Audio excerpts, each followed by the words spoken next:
Yan na nga ba yung sinasabi ko sa'yo, anak eh? Ilang ulit ko na lang sinabi sa'yo na huwag kang tumulong sa mga ino-hold up dyan o pinapatay. Dahil ikaw yung napapahamak. Huwag kang piling superhero dahil isa lang ang buhay mo.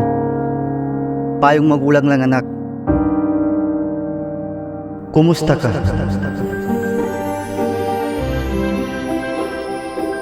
Sino ka? Huwag ka nang magtanong, bata. Narito lang naman ako para sabihin sa iyo na ikaw ang bagong tagapagmana ng medalyon. Anong ibig mong sabihin? Sa bawat taong tinutulungan mo ay nandoon ako, pinagmamasdan kita.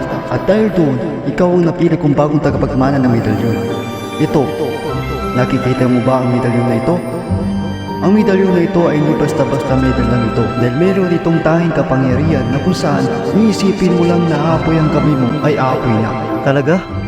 Oo, kaya ito, kunin mo.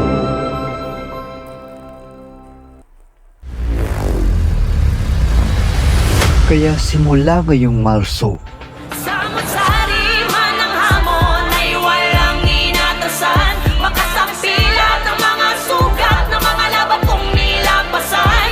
At sa kabila ng mga hirap at masakit, ako ay nasanay sa mundong magulot, maingay, manitira lang. makikilala niyo na ang bagong tagapagtanggol.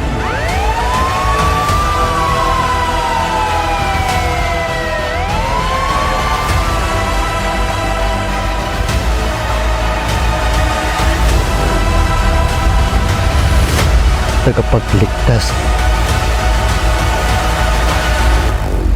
At ngayon, madidiskubre na niya kung paano gamitin ang kapangyarihan ng medalyon. Paano kaya ito magagamit? Palagi ko na lang kasi sinusubukan. Pero wala naman, di naman umaapoy ang kamay ko. Pero di bali, susubukan ko ulit.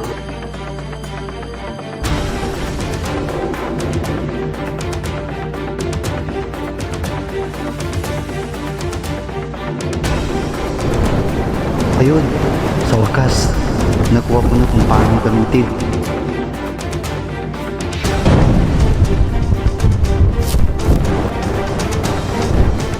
Tamang-tama, pwede ko itong gamitin para sa mga taong nangangailangan ng tulong. The Fireman.